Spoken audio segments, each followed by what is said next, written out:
In this video, we're going to go through a complete step-by-step guide on how to get your real estate license in the state of Pennsylvania. We're also going to cover some tips on how to pick the first brokerage to give yourself the highest chance of success. And at the end of the video, we're going to cover all the costs associated with getting licensed so you know exactly how much to budget to get started. Let's dive right into the video.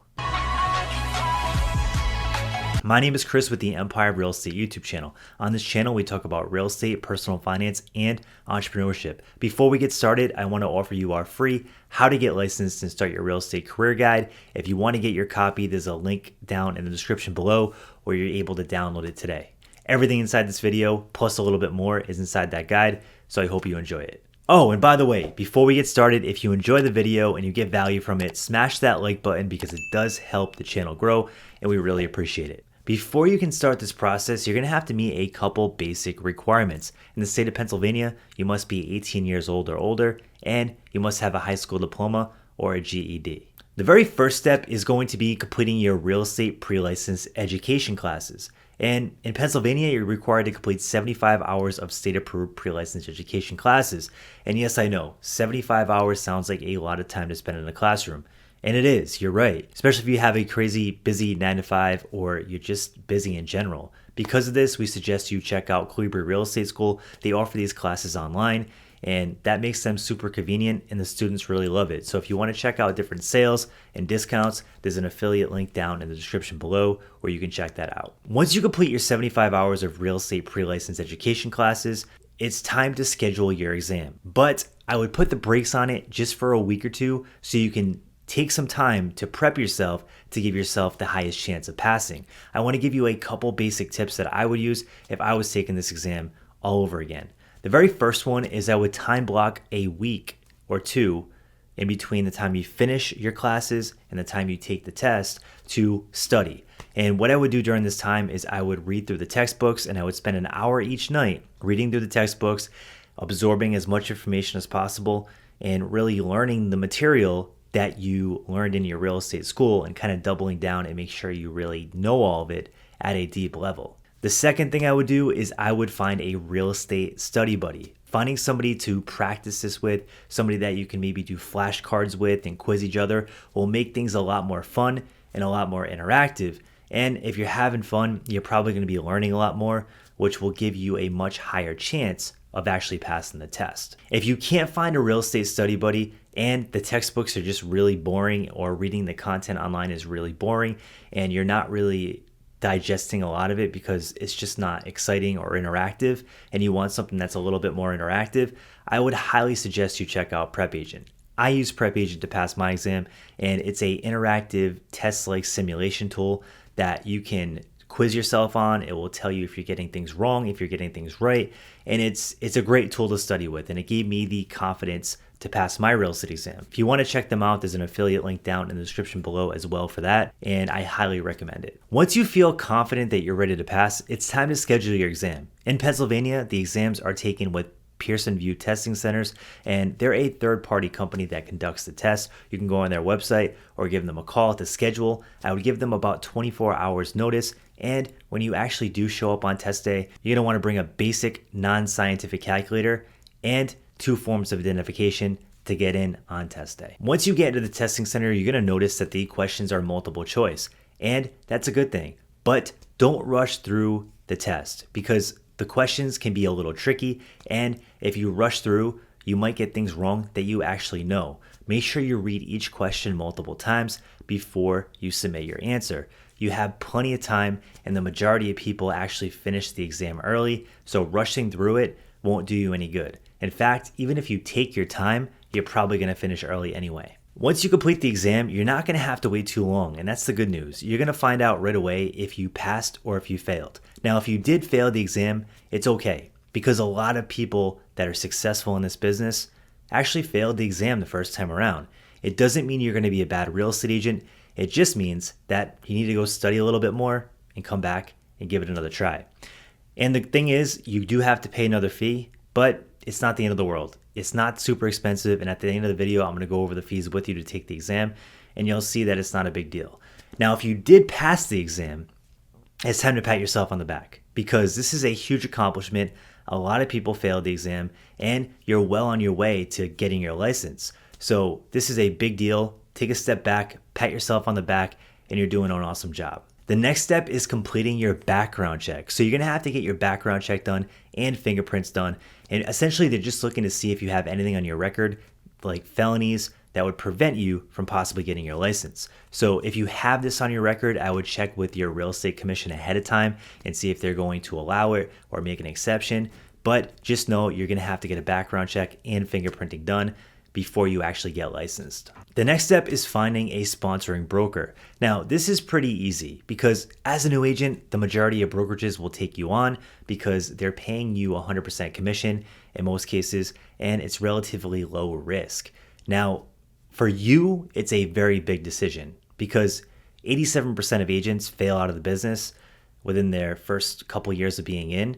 And picking the right mentor and picking the right brokerage can really make a difference and give you a higher chance of having success in this business. So I want to give you a couple important questions to ask when you're interviewing your first brokerage and making the choice on who you want to go with. The very first question I would ask is, are they going to give you a mentor? Having a mentor for the first 3 to 5 deals is a total game changer. Many real estate agents, when they get into this business, just don't know what they don't know, and they don't realize the kind of chaos that goes on during real estate deals. So having a mentor or having somebody that's already been through it that can jump on a quick phone call with you when you're going through problems is a total game changer. And this is one of the most important things. Having someone for the first 3 to 5 deals is going to make your life a lot less stressful, and you're probably going to like the business a lot more because when things go wrong, you'll have someone there to help you put the fires out.